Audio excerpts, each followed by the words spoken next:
Hello friends, मैं नयन sir आप लोग का स्वागत करता हूँ नयन मैथमेटिक्स में। हमारा जो कि हाई स्कूल का आंसर पेपर चल रहा है ना, उसका सेट देखिएगा। सेट नंबर क्या है 3 चल रहा है और उसका पार्ट 1 हमने अपलोड कर दिया। पार्ट 2 में हम कुछ क्वेश्चनों को डिस्कस करेंगे। देखिएगा किस प्रकार का आपके सामने क्वेश्चन है ना, पेपर आंसर पेपर में आया है, उस क्वेश्चन को हम रखे हैं। देखिएगा पहला क्वेश्चन समझिएगा, दिया था हाइट एंड डिस्टेंस का मतलब ऊंचाई दूरी पढ़े होंगे हाई स्कूल में, उसी क्वेश्चन के लिए है ना आंसर पेपर दिया था। देखिएगा कह रहा है कि समान ऊंचाई के मतलब हाइट क्या है, समान के दो स्तंभ है ना, दो स्तंभ है और 100 मीटर चौड़ी सड़क के दोनों किनारों पर स्थित है। बात को समझिएगा, कहने का मतलब 100 मीटर चौड़ी एक सड़क है, तो हम बना देते हैं पहले 100 मीटर चौड़ी एक सड़क है ना। 100 मीटर चौड़ी एक सड़क बना दिया ना। ये क्या है, 100 मीटर चौड़ी एक सड़क है और वहां से बोला ना कि समान ऊंचाई की। समान ऊंचाई का मतलब कि इनकी हाइट क्या है, समान है ना। ये क्या है, इनकी हाइट क्या है, समान है। यह है का स्तंभ है ना। तो समझिएगा यह सड़क है और सड़क के दोनों किनारे पर सड़क की चौड़ाई कितनी है, तो कहेंगे कि 100 मीटर दिया था ना। तो हम क्या कर देंगे, इसको हम लिख देंगे यहाँ पे 100 मीटर, यहाँ पे लिख देंगे 100 मीटर। मतलब सड़क जो है, यह सड़क है, इसका लंबाई कितना दिया है, मतलब चौड़ाई कितना दिया है 100 मीटर। इस सड़क के दोनों किनारे पर देखिए, इस किनारे पर और इस किनारे पर, दोनों किनारे पर है ना दो स्तंभ लगे हुए हैं और जिनकी ऊंचाई क्या दिया है, समझिएगा समान है। तो हम यच मान लेते हैं ना। जब समान है तो यच मान लिए। आगे पढ़ेंगे, इतना पढ़ने के बाद हमें ना यह क्लियर हो चुका है कि यह क्वेश्चन कर रहा था। अब समझिएगा, सड़क पर स्थित किसी बिंदु पर है ना, सड़क पर स्थित कोई भी, यहाँ से यहाँ तक की स्थित है कोई बिंदु हो सकता है ना, मध्य बिंदु नहीं बोला है ना। समझिएगा सड़क पर स्थित किसी बिंदु के है ना, बिंदु से स्तंभ के शिखर के उन्नयन कोण है 60 डिग्री और कितना डिग्री बनना है, 30 डिग्री। बात को समझना है क्वेश्चन को कि यहाँ पे कोई पॉइंट हम ले लेते हैं। समझना, सड़क पर स्थित एक कोई बिंदु है और यहाँ पे जो स्तंभ बन रहा है ना, उससे कितना डिग्री, एक का बना रहा है 60 डिग्री, एक का बना रहा है, एक स्तंभ का दूसरा वाला स्तंभ बना रहा है कितना डिग्री, 30 डिग्री है ना। यह क्या बना रहा है, 30 डिग्री। समझिएगा यह क्या बना रहा है, 30 डिग्री। क्वेश्चन को समझना है ध्यान से है ना। क्वेश्चन को समझिएगा, यह 30 डिग्री या 60 डिग्री है, यह 60 डिग्री यह 30 डिग्री। कहने का मतलब है कि जो स्तंभ था ना, इस पॉइंट से एक स्तंभ जो था, एक शिखर इसके बिंदु यहाँ पे 60 डिग्री बना रहा था, दूसरा वाला कितना डिग्री बना रहा है, 30 डिग्री। समझिएगा हम क्यों इसको 60 बोल दिए हैं, इसको 30 ही क्यों बोले हैं, बात को समझने वाली बात है। थोड़ा सा ध्यान से समझिएगा, यह एक स्तंभ है समझना, जितने स्तंभ के पास जाते हैं उतना ही एंगल बढ़ता जाता है। बात को ध्यान से समझिएगा। बताइए यह पॉइंट यहाँ पे है, समझना, जब यह पॉइंट यहाँ पे है तो यह पॉइंट जितना ही करीब आता जाएगा स्तंभ के, उतना ही क्या होता है, एंगल बढ़ता जाएगा। यदि यही पॉइंट यहाँ पे आ जाएगा तो 90 डिग्री है ना। तो कहने का मतलब है जितना ही स्तंभ या मीनार के पास हम जाते हैं उतना ही कोण हमारा अधिक होता जाता है। क्यों, क्योंकि यहाँ पे है तो क्या होगा, समझिएगा जब यहाँ पे आ जाएंगे तो 90 डिग्री बन जाएगा। इतना ही दूर जाते जाएंगे तो क्या होता है, एंगल कम होता जाता है। इसीलिए जब यहाँ पे यहाँ से यहाँ मिला है तो कह दिए कि यह 30 होगा, यह 60 होगा। इसी हिसाब से हमने क्या कर दिया, फिगर को बना दिया है ना। अब आगे बढ़ेंगे, फिगर तो हमारे सामने स्पष्ट हो गया। तो क्वेश्चन बोल क्या रहा है कि स्तंभों के भी है ना, स्तंभ जो विधिया है, स्तंभों के बीच बिंदु स्थित है। यहाँ पे क्या है, एक बिंदु स्थित है, बीच में नहीं है ना, कहीं भी स्थित है, बीच बिंदु स्थित है और प्रत्येक स्तंभ की ऊंचाई ज्ञात कीजिए। कहने का मतलब इस वाले दोनों स्तंभ का बराबर है, तो इसका मतलब क्या कर देंगे, ऊंचाई तो हमारा क्या होगा, समान होगा। तो एक का निकालेंगे तो दोनों का आएगा ही। और बोला है कि इसके बीच की दूरी और यहाँ से यहाँ तक बीच की दूरी आप बताइए है ना। तो समझिएगा यहाँ पे हम पॉइंट कर लेते, ए बी सी डी और ई ले लेते हैं ना, नंबर डाल लेते हैं। अब समझना, हम मान लेते हैं यहाँ से यहाँ तक के बीच की दूरी है ना, इस स्तंभ से इस पॉइंट के बीच की दूरी हम x मान लेते हैं, समझना। तो बताइएगा यहाँ से इस पॉइंट से और इस स्तंभ के बीच की दूरी कितना हो जाएगा। तो आप कहेंगे सर जी हम जानते हैं इतना, तो क्योंकि हम इस तरह का क्वेश्चन थोड़ा बहुत तो लगाए हुए हैं। हम कहेंगे चलो जब लगाए हो तो आओ तो लगाया जाए। बताइए कहे कि आप 100 - x, क्यों कि यहाँ से यहाँ तक कितना है सर जी, 100 मीटर। तो यहाँ से यहाँ तक x, तो बचा हुआ दूरी क्या हो जाएगा, 100 में से ही ना x घटा देंगे। तो हम कहेंगे सही बता दिया है ना। इसका मतलब यहाँ तक क्लियर हो चुका है। अब क्या निकालना है, यह निकालना है और ये दूरी निकालना है और यह हाइट निकालना, 3 चीज निकालना है। तो चलते हैं इसी पर त्रिभुज पे चलते हैं। तो लिखेंगे क्या चीज, त्रिभुज नंबर, समझिएगा त्रिभुज ABC में है ना, लेंगे कौन सा, त्रिभुज ABC, मतलब ABC में चलेंगे तो बताइएगा tan 60 डिग्री, tan 60 डिग्री बराबर कितना आ जाएगा, तो कहेंगे tan 60। tan 60 का मतलब क्या होता है, tan बराबर लंब बटे में आधार। यह क्या है, लंब यहाँ पे लंब लिख दिया है ना। आधार कितना है यहाँ से यहाँ तक बाबू, तो कहेंगे सर जी x है। हम कहेंगे तो बताओ टेन 60 का मान कितना होता है, आप कहेंगे सही टेन 60 अंश का मान तो बताए है ना, तो टेन 60 अंश का मान कितना होता है, यहाँ पे लिख देंगे क्या चीज, √3 है ना, √3 है यहाँ पे h बटे में x। हम कहेंगे तब यहाँ से x h निकाल लो ना, तो कहेंगे कि सर जी जब इसका इसमें गुणा कर देते h बराबर कितना आएगा, x√3 आएगा। हम कहेंगे चलो जब इतना निकल के आएगा तो इसको हम समीकरण 1 मान लेते हैं, आसान हो जाएगा क्वेश्चन। चलो जब यहाँ से इतना हो जाएगा तो यहाँ पे इधर कर ले। चलो यहाँ पे क्या करेंगे, देखिएगा किस त्रिभुज में चलेंगे इस बार, इस वाले में है ना, इस वाले में चलते हैं। तो देखिएगा क्या होगा, त्रिभुज ECD में है ना, त्रिभुज ECD में चलेंगे तो क्या होगा, लिख देते हैं इसमें चलते हैं। तो आइएगा कि यहाँ पे कितना दिया है 30 डिग्री ना, तो लिखेंगे क्या चीज, 10 30 डिग्री बराबर है ना, 10 30 डिग्री बराबर लेंगे तो कहेंगे सर 10 30 बराबर फिर वही तो लंब बटे में आधार, तो लंब कितना है इस बार यह, अच्छा लेकिन आधार कितना है छोटू, बताइए 100 - x, यही है ना आधार, तो 100 - x यहाँ पे लंब बटे में इतना, यहाँ पे 100 - x हो जाएगा। हम कहेंगे तब सही है। तब बताइएगा तब 10 30 का मान कितना होता है, तब आप कहेंगे सही 10 30 का जानते हैं 1/√3 होता है। क्या होता है, 1/√3 होता है। हम कहेंगे चलो तो 1/√3 लिख देते हैं, तब यहाँ पे h बटे में 100 - x ये कर देते हैं। अब देखना यहाँ से भी h का मान निकाल लेते हैं ना, तो इसका इसमें गुणा कर देंगे, इसका इसमें, तो h का मान निकल के आ जाएगा 100 - x अपान कितना आ जाएगा, √3 आ जाएगा। कितना आ जाएगा, √3। इसको मान लेते हैं समीकरण नंबर 2। अब कहेंगे सर अब क्या क्या, हम कहेंगे देखो ना यह भी ऊंचाई का मान आया है इतना, यह भी ऊंचाई का मान है, सोचो दोनों ऊंचाई क्या है, बराबर है, तो इसका मतलब दोनों को हम समीकरण को बराबर कर देते हैं, क्योंकि यह भी ऊंचाई का मान यह भी ऊंचाई का मान, तो क्या कर देंगे इन दोनों समीकरण को कह देंगे कि बराबर करने पर ना, लिखेंगे समीकरण एक तथा 2 है ना, 2 को बराबर करने पर ना, बराबर करने पर तो जब बराबर करेंगे तो यहाँ पे क्या जाए x√3 आ जाएगा, यहाँ पे कितना आ जाएगा 100 - x अपान √3 आ जाएगा है ना। ये चीज आ जाए, यहाँ पे ये लिख दिया, इसको भी ये लिख दिया ना, ये चीज दोनों बराबर है। जब लिख दिए तो इसका जब इसमें गुणा करेंगे ना, तो आपको एक चीज हम बता चुके हैं, क्या चीज, कि √3 का इसमें जब गुणा करेंगे तो क्या आ जाएगा, √3 × √3। हम जानते हैं कि √3 2 बार आ जाएगा, इसका मतलब √3 का स्क्वायर, किसी भी संख्या का रूट में होता है ना उसका स्क्वायर वही आता है, तो बस कह देंगे कि x यहाँ पे और यहाँ पे क्या हो जाएगा, लिख देंगे, जानते हैं क्या चीज, 3x लिख देंगे। क्या लिख देंगे, 3x।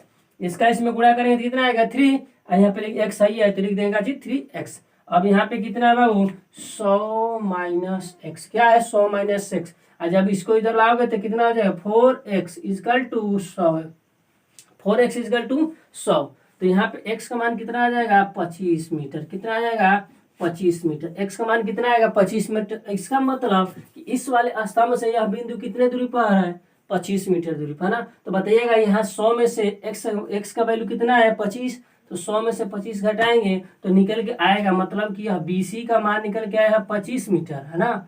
यहाँ से CD का मान कितना निकल के आ जाएगा, तो कह देंगे सर जी 75 मीटर ना, सब कितना आ जाएगा 75 मीटर। क्यों, यही ना दूरी है इस वाले बिंदु से, यह स्तंभ से यह बिंदु कितने दूरी पर है, तो 100 - 25 कर देंगे तो 75 मीटर। अब कहेंगे सर जी ऊंचाई भी ना पूछा था, हम कहेंगे ऊंचाई तो पूछा था जी, तो ऊंचाई के लिए क्या करेंगे, x का मान आ गया है ना, तो यहाँ पे ले जाकर रख दो समीकरण 1 में, जब समीकरण 1 में रखोगे यही ना ऊंचाई है, तो x का मान कितना है 25, तो यहाँ पे रखोगे तो कितना आ जाएगा h बराबर, तो h बराबर आ जाएगा छोटू कितना 25√3 मीटर आ जाएगा ना। तो यह हमारा ऊंचाई हो जाएगा, यह हमारा एक बिंदु दूसरा वाला बिंदु, यही आंसर हो जाएगा ना।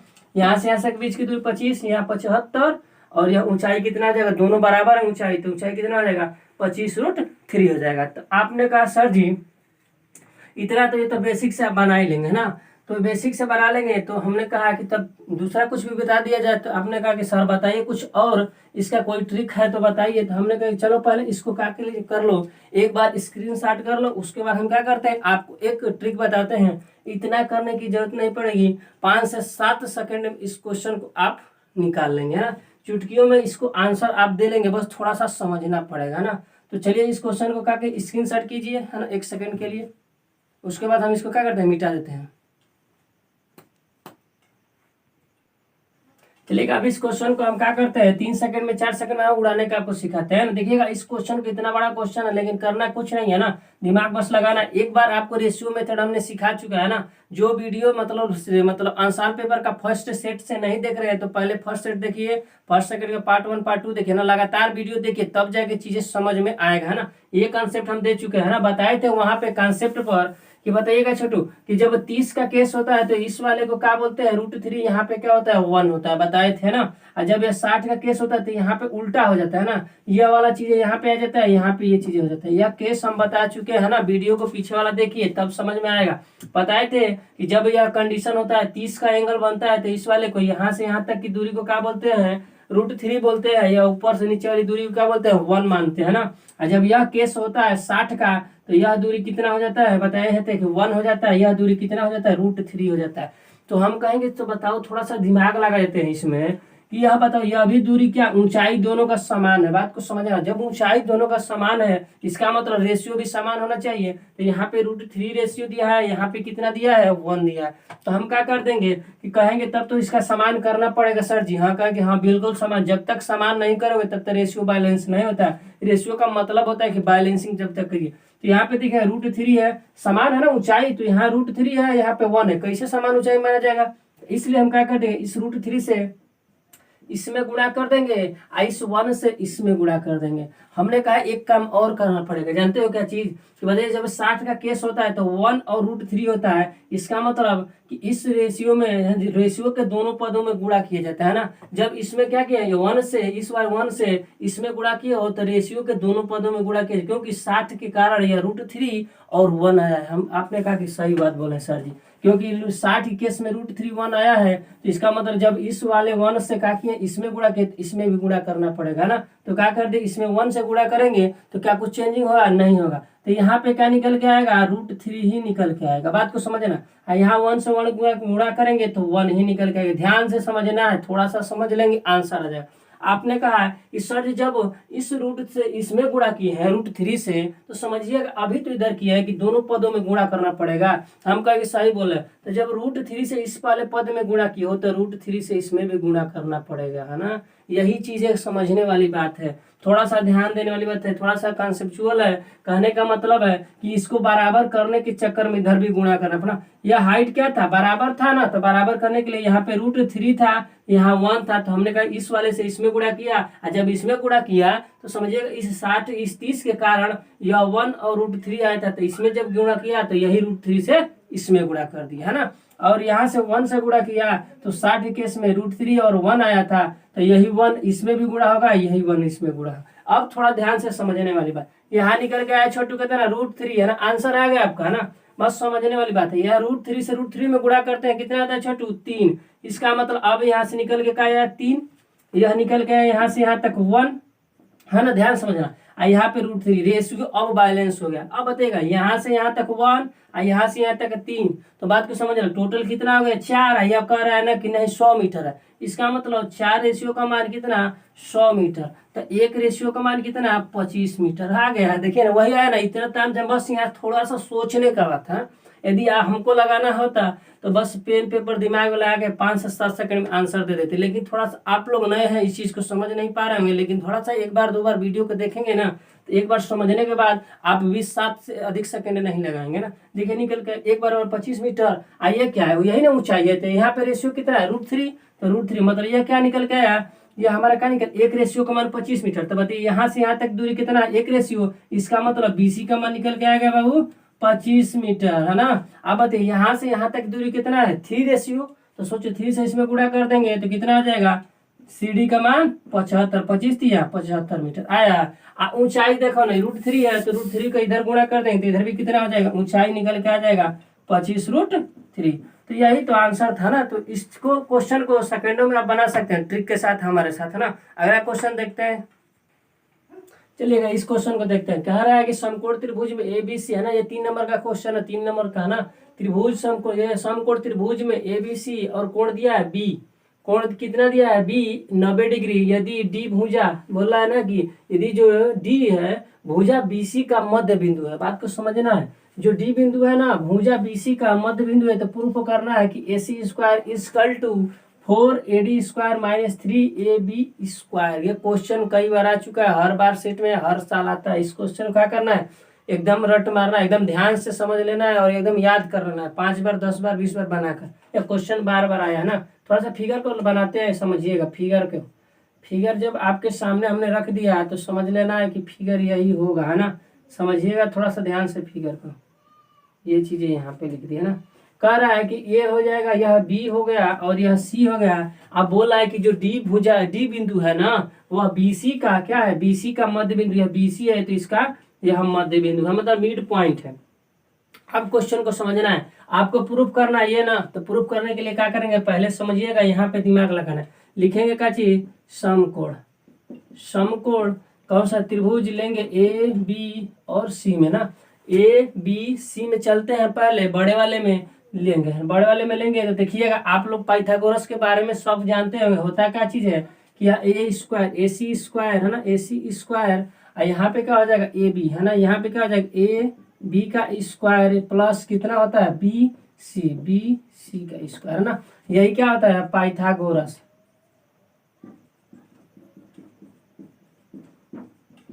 पाइथागोरस प्रमेय है ना। क्या होता है पाइथागोरस प्रमेय, यही होता है कि 90, यहाँ पे क्या है, बी क्या है 90 डिग्री है ना। तो 90 डिग्री के सामने की भुजा क्या होती है, कर्ण होती है। और जो बच गया ओके, यह लंब हो जाता है, यह क्या आधार हो जाता है ना। तो पाइथागोरस प्रमेय यही कहता है कि त्रिभुज की सबसे बड़ी भुजा का स्क्वायर अन्य दो भुजा के स्क्वायर के योगफल के बराबर होता है ना। तो देखिए हमने वही चीजें किया, पाइथागोरस प्रमेय लगा दिया ना। इसको हम क्या मान लेते हैं, समीकरण नंबर 1 मान लेते हैं ना। इसको क्या मान लेंगे, समीकरण नंबर 1 आएंगे। अब थोड़ा सा दिमाग लगाएंगे, देखिए ना, कह रहा था थ्योरम का चीज कि ये जो है ना, BD जो है, बी और डी जो है, समझिएगा बी और डी जो है, यहाँ पे बी और डी जो है BC का क्या है, मध्य बिंदु है ना। तो मध्य बिंदु तो नहीं लिख सकते हैं, BC/2 लिख सकते हैं। क्यों, मध्य बिंदु है, इसका मतलब कि यह आधा पे है ना, आधा पे। समझिएगा, यह BD जो होगा, यहाँ से BD जो होगा इसके आधा पर होगा। आधा पर मतलब मध्य बिंदु मतलब आधा पे। ये कर दिए। अब यहाँ से BC का मान निकालेंगे तो BC क्या हो जाएगा, BC जो हमारा होगा BD का डबल होगा, है ना। BC जो होगा BD का डबल होगा, BC का डबल होगा। अब यह BC को उठाकर समीकरण 1 में रख दीजिए। लिखेंगे जी BC का, है ना, BC का मान किस में, BC का मान लिखेंगे कहाँ चीज, समझना। BC का मान समीकरण किस में रखेंगे, समीकरण 1 में रखने पर। जब रख देंगे तो यहाँ पे आइएगा, क्या लिखेंगे, AC², यहाँ पे AB² प्लस का, यहाँ पे BC का मान रखेंगे ना, ये क्या है 2BD। तो 2 का स्क्वायर करेंगे तो कितना जाएगा 4, और BD का स्क्वायर करेंगे तो BD², है ना। इस समीकरण को हम मान लेंगे 2, समीकरण नंबर 2।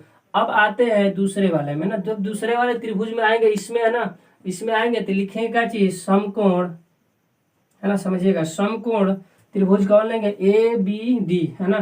त्रिभुज ABD में, जब ABD में चलेंगे तो उसी तरह जिस तरह पाइथागोरस लगाए तो बताएंगे AD, लिखेगा जी AD का स्क्वायर, है ना, इक्वल टू AD का स्क्वायर इक्वल टू क्या आ जाएगा, AB प्लस, है ना, AB का स्क्वायर आप फिर क्या लिखेंगे, BD का स्क्वायर प्लस क्या आ जाएगा, BD का स्क्वायर।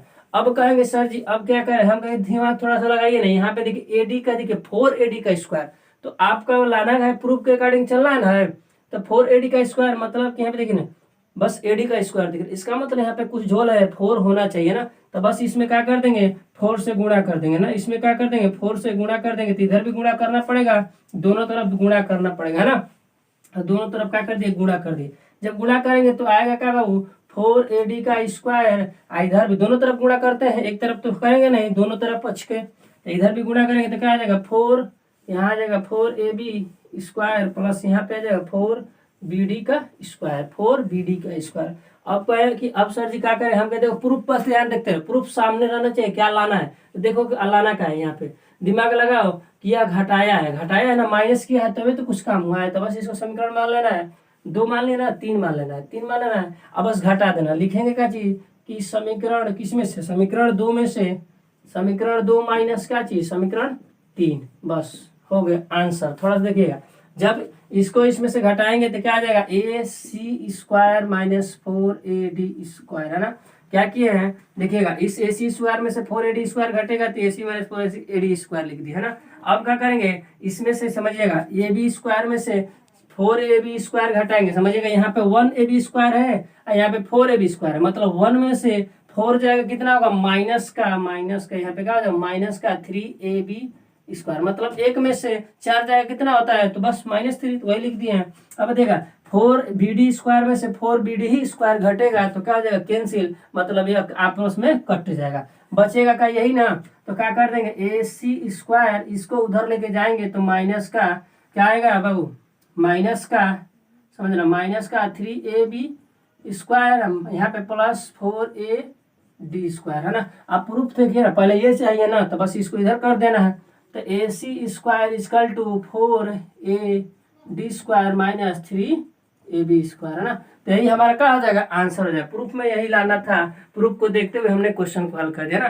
तो थोड़ा सा क्या करना है, जब वीडियो में क्वेश्चन को थोड़ा सा समझ में ना आए, मतलब फास्ट हो तो फास्ट की कंडीशन में थोड़ा सा 1-2 बार वीडियो देख लीजिए या स्लो करके देख लीजिए, सेटिंग में होता है ना।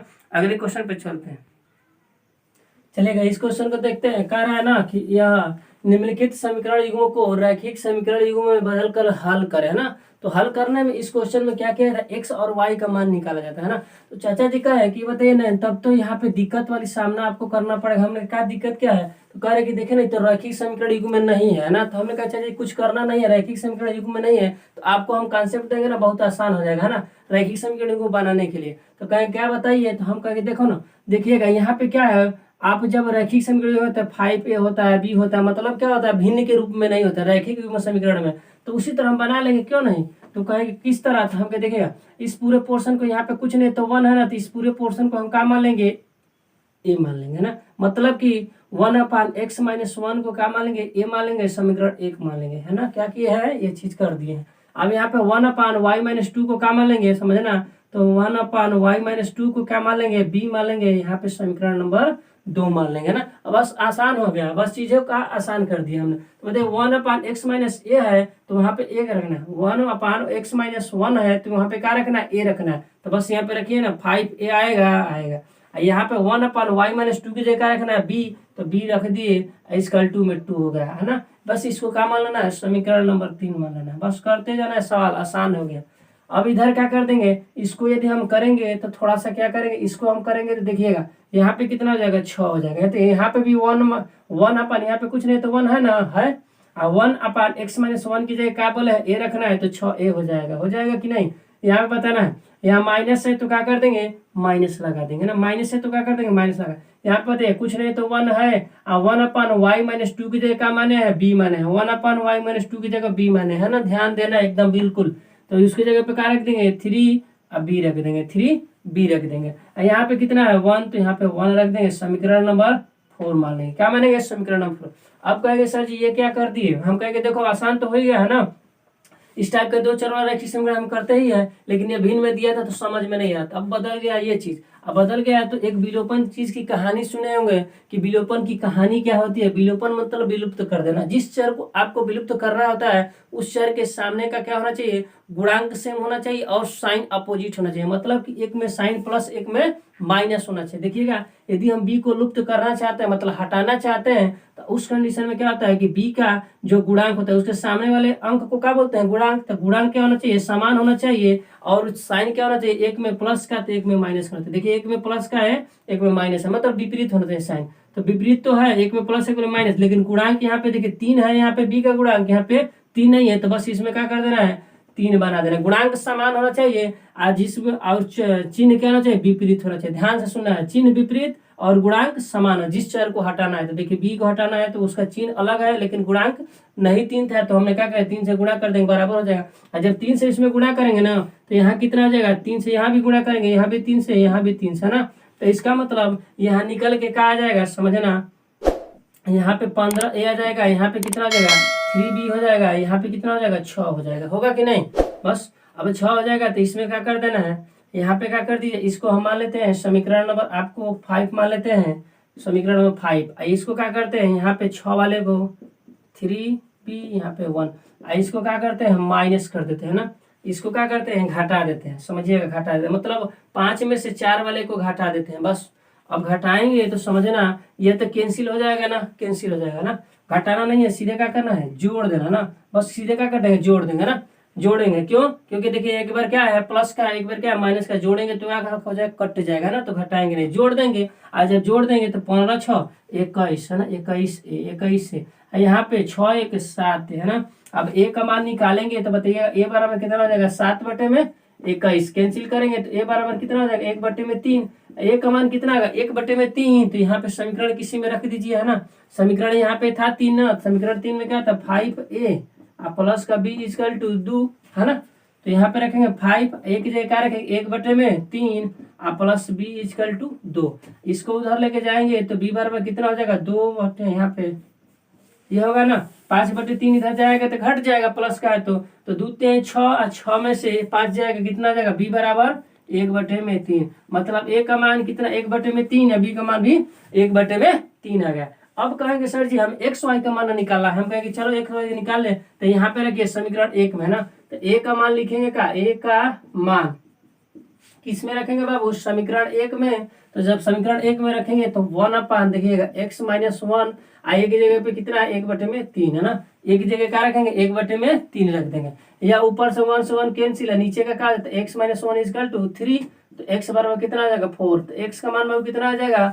4 आ जाएगा। इसी तरह b का मान समीकरण 2 में रखिएंगे, तो b का मान लिखेंगे, b का मान है ना समीकरण 2 में, समीकरण 2 में रखेंगे तो रखिएगा यहाँ पे y - 2 इक्वल टू, अब b की जगह पे क्या रखेंगे, 1/3, तो रख देंगे 1/3, ये 1 से 1 कैंसिल, तो y - 2 इक्वल टू 3, तो y बराबर कितना हो जाएगा, 5 हो जाएगा ना, या माइनस उधर जाके प्लस हो जाएगा, तो y का मान 5 और x का मान 4 है।